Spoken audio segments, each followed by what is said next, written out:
again, Madj, and for today's video, I did another makeup look for you guys, which is the Asian baby girl / Baddie makeup look. I don't know if you can tell kasi kulang yung makeup look ko since wala akong fake lashes and yung mga fake tattoos kasi I can't get a hold of those things kasi nga naka-lockdown naman tayo and wala akong way para makabili ng mga ganong bagay pa. So, I tried recreating it kahit kulang ako ng mga stuffs para maging full-on transformation to. But I really enjoyed filming this video, so I hope you guys enjoyed. Don't forget to click the thumbs up and subscribe button down below to see more of me, and let's get into the video. To start off, I'm going to use this skin primer from the brand Gosh. Nothing special. Normal lang. Ganyan kadami. Actually, onti lang to kasi medyo whip yung consistency niya. I'm just gonna put it all over my face. Also sa neck na din. Okay, primer is done. For foundation, I'm going to use this L'Oreal Infallible. I'm not gonna put too much layers sa face ko kasi gusto ko ma-focus sa eyes and then glowy lang yung face. For concealer, I'm gonna use my favorite Nature Actor concealer in the shade 151. For powder, I'm going to use this Rimmel Stay Matte na powder in the shade Sandstorm. I'm just gonna use a flat top brush to brush it all over my face and mostly dun sa kinonceal ko.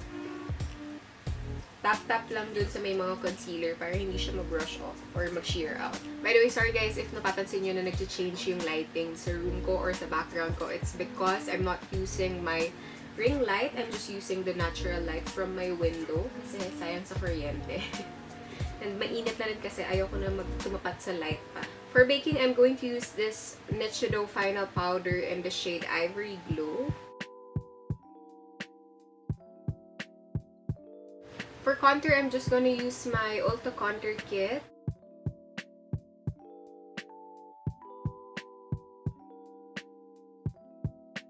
For my brows, I'm going to use this Mumuso Eyebrow Pencil.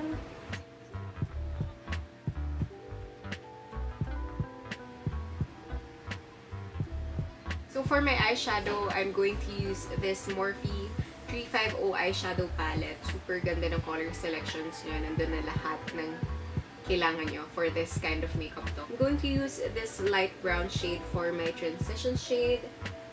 I'm going to use this fluffy brush para mas madaling mag-blend. I'm gonna start using lighter shades muna and then if nakikita ko na pwede pa siyang i-intensify, dun ko na lang lalagyan ng darker shades kasi ayoko mabigla. Baka mamaya pag nag-start agad ako sa dark shades, mahirapan akong i-adjust or i-lighten yung shade. I'm going to use this shade. Dito lang siya sa outer V ko ilalagay. Ayan, para lang ma-intensify and magkaroon ng medyo smoky effect. Pili ko okay na yan, pero i-intensify ko lang yung nandito sa crease ko para lang mas smoky siya. Pero i-blend out ko naman. I'm going to use this shade na lang.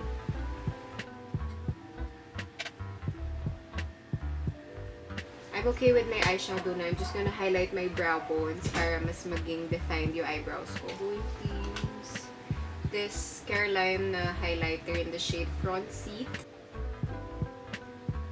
Also gonna put highlight on my inner corners.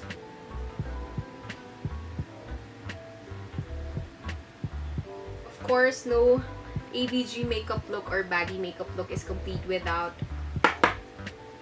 a good cat eye or winged eyeliner. I'm going to use this Caroline Better Than Basic Graph Ink Liner. A moment of silence, please. I gotta focus.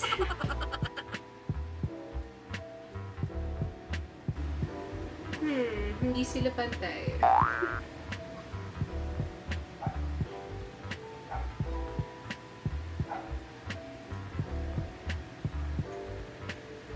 Oh my gosh, naluluha ako.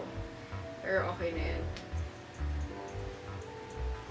I'm just gonna curl my lashes for this makeup look and then put mascara on kasi wala akong available na fake lashes.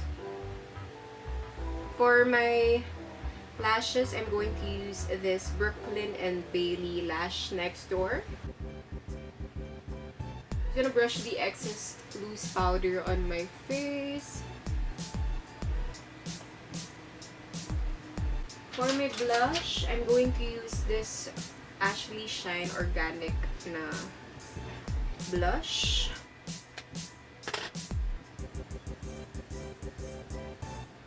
Just gonna use the Careline highlighter lang din to highlight my face.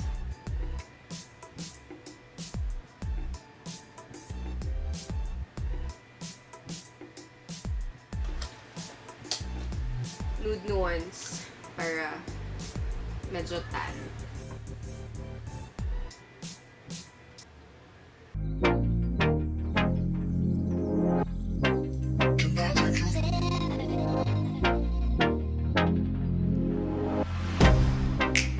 Get you out of my mind. It's like I feel it for the first time. Been thinking about you all night. I've been searching for this all my life. You're just my type. I've been looking for a